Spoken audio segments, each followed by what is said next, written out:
National security experts say that 1,000 nuclear weapons are more than enough for deterrence. We now have 7,000 nuclear weapons, which will cost $1 trillion over the next 30 years. If we cut that number to 1,000, we'll have enough money for conventional military forces, which I know you and everyone here are really passionate about. As president, do you think that you could make a deal with Putin to cut both our and Russia's nuclear weapons to 1,000 each? Look, I think there should be an aspiration of reducing the arsenals in Russia and in the United States, and doing the same, by the way, with the other countries. China's, building. The European countries are modernizing. Now we have rogue nations, which is, to me, the greatest threat of all.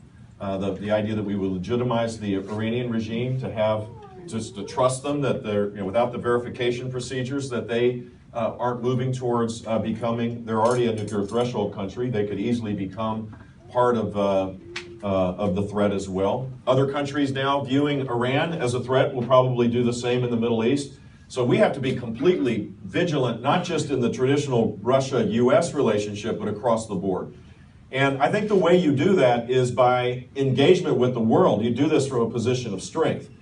The aspiration is noble, but the way you get there is to make sure that you're consistent and strong, that the deterrent of the triad is real, that you modernize it.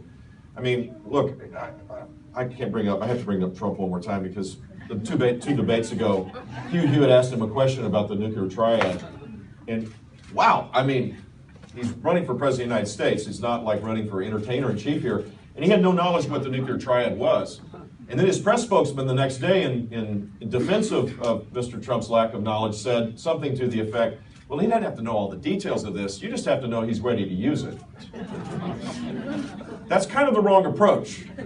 The wrong approach is you modernize your capabilities to create a deterrent so you never use it, and that you engage with people that are on the other side to make sure you can get to the point of what you're describing. So I do believe that there is an aspiration, as Reagan had, and as my brother and my dad, all presidents have had that aspiration, and it requires engagement and modernization. And it's possible that it could happen, but in the interim, you don't unilaterally disarm. I guess that's the final point.